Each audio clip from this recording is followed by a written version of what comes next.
दोस्तों, लिखने वाले ने भी क्या खूब लिखा है। खोकर पाने का मज़ा कुछ और है।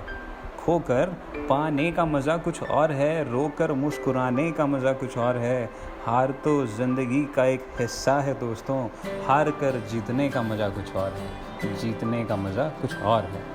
नमस्कार दोस्तों, मैं हूं आपका दोस्त विकास सैनी और आज मैं लेकर आया हूं आपके लिए एक छोटी सी कहानी। दोस्तों, एक बार की बात है, एक सरोवर था एक गांव में और सरोवर के बीचों बीच एक खंभा गड़ा हुआ था जिसे उस राजा ने बनवाया था, जिसने इस सरोवर का निर्माण करवाया था। दोस्तों, वहाँ बहुत सारे मेंढक रहते थे उस तालाब में और हर एक मेंढक कोशिश करता था उस खंभे पर चढ़ने का और बार बार असफल हो जाता था। तो सभी मेंढकों के दिमाग में आया कि क्यों ना इस खंभे पर चढ़ने की एक रेस करवाई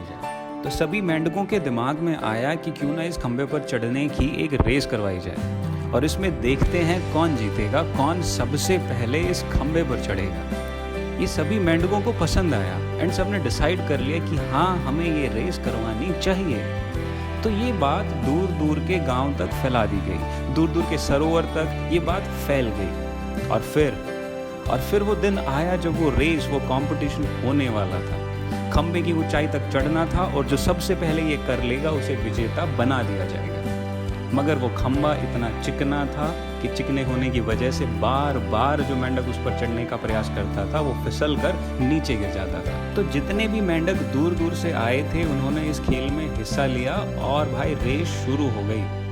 आहिस्ता आहिस्ता जब वो चढ़ने की कोशिश करते तो चिकने होने की वजह से वो नीचे गिर जाते, खंभे से फिसल जाते और फिसल कर पानी में गिर जाते। इसके साथ जो भीड़ थी वो भी उन्हें डीमोटिवेट कर रही थी। उनका उत्साह बढ़ाने की वजह उन्हें नेगेटिव कर रही थी कि नहीं, ये काम बहुत मुश्किल है, इस खंभे पर चढ़ना मुश्किल ही नहीं नामुमकिन है, इस पर कोई नहीं चढ़ सकता है और इसे जीतना तो बिल्कुल ही पॉसिबल नहीं है, जल्दी से इसे नहीं जीता जा सकता, क्योंकि इतने चिकने खंभे पर, इतने ऊंचे खंभे पर मुझे नहीं लगता है कि कोई मेंढक चढ़ पाएगा और इस रेस को जीत पाएगा। जितनी भीड़ थी सभी बार बार ये कह रहे थे, जिससे बहुत सारे मेंढक जो बार बार चढ़ने की कोशिश कर रहे थे वो निराश हो गए और अपनी कोशिश करना बंद कर दिया। लेकिन अभी भी 3-4 मेंढक ऐसे थे जो बार बार अपनी कोशिश किए जा रहे थे, बार बार कोशिश करते चढ़ने की और बार बार फिसल कर गिर जाते थे। लेकिन जो भीड़ थी अभी भी उन्हें डिमोटिवेट कर रही थी कि अरे, ये बहुत ही कठिन काम है, मैं कह रहा हूँ ना, इस खंभे पर चढ़ना मुश्किल ही नहीं नामुमकिन है, तुमसे नहीं हो पाएगा भाई, रहने दो, हड्डियाँ तुड़वा लोगे। और तभी वो मेंढक हार मान लिए और कोशिश करना बंद कर दिया। पर ये क्या, अभी भी एक छोटा सा मेंढक उन्हीं मेंढकों के बीच में से कोशिश कर रहा था। वो अभी भी निरंतर कोशिश कर रहा था उस खंभे पर चढ़ने के लिए और कोशिश करते करते एंड लोगों की डिमोटिवेटेड बातें सुनते सुनते वो अपने लक्ष्य की तरफ बढ़ता जा रहा था। सब लोग उसे निरंतर डिमोटिवेट कर रहे थे और कह रहे थे कि सब ने हार मान ली है, सब एक तरफ बैठ गए हैं, तो तुम तो छोटे से हो, क्यों परेशान हो रहे हो भाई, चलो छोड़ो ये जिद और आ जाओ तुम भी बाहर, चलो इस खेल को बंद करो और सभी अपने अपने घर चलते हैं। लेकिन फिर भी सब लोग देखने में लगे हुए थे कि ये छोटा मेंढक कितनी देर तक प्रयास करेगा।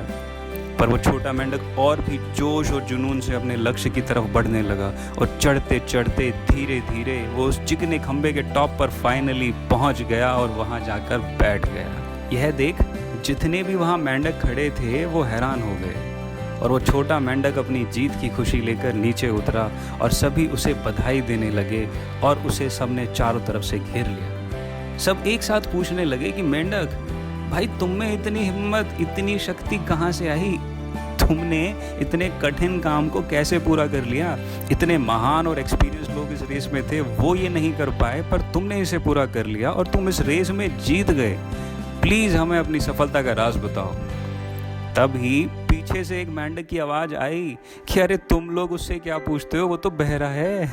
दोस्तों, बेशक आप समझ गए होंगे इस कहानी का सार। दोस्तों, ये कहानी हमें ये बात सिखाती है कि ज़िंदगी में जब भी हम अपने लक्ष्य के लिए बढ़ते हैं, लक्ष्य को पूरा कर पाना हमारे लिए आसान होता है। लेकिन कई बार जब हम असफल होते हैं तो बहुत सारे लोग ऐसे भी होते हैं जो हमें कहते हैं कि ये तुम नहीं कर पाओगे, छोड़ दो, तुमसे नहीं होगा, और हम मान लेते हैं कि शायद हम ये कर ही नहीं पाएंगे। दोस्तों, ज़िंदगी में कुछ पाने के लिए, सक्सेसफुल होने के लिए, एक विनर बनने के लिए हमें निरंतर उस पर काम करना पड़ता है, निरंतर मेहनत करनी पड़ती है, हमें बहरा बन जाना पड़ेगा, तब जाकर हम सक्सेसफुल होंगे, तब जाकर हम ज़िंदगी में कुछ अच्छा कर पाएंगे। वरना जिस प्रकार से सब मेंढक हार मान चुके थे, उसी तरह वो छोटा मेंढक भी लोगों की बात सुन लेता, बहरा नहीं होता तो वो भी जीत नहीं पाता। अगर आपको ये स्टोरी अच्छी लगी है तो इस स्टोरी को शेयर करो अपने सारे दोस्तों के साथ में। ये कहानी आपको जीतना सिखाएगी और अपने लक्ष्य की तरफ फोकस बनाए रखने में हेल्प करेगी। आप मुझे इंस्टाग्राम पर भी फॉलो कर सकते हो, मैं वहाँ भी बहुत मोटिवेशनल कंटेंट पोस्ट करता हूँ। आपको ये कहानी कैसी लगी प्लीज़ कमेंट करके ज़रूर बताएं। आज के लिए इतना ही। मैं आपका life coach Vikas Saini and मैं आपके सपनों को सपोर्ट करता हूँ।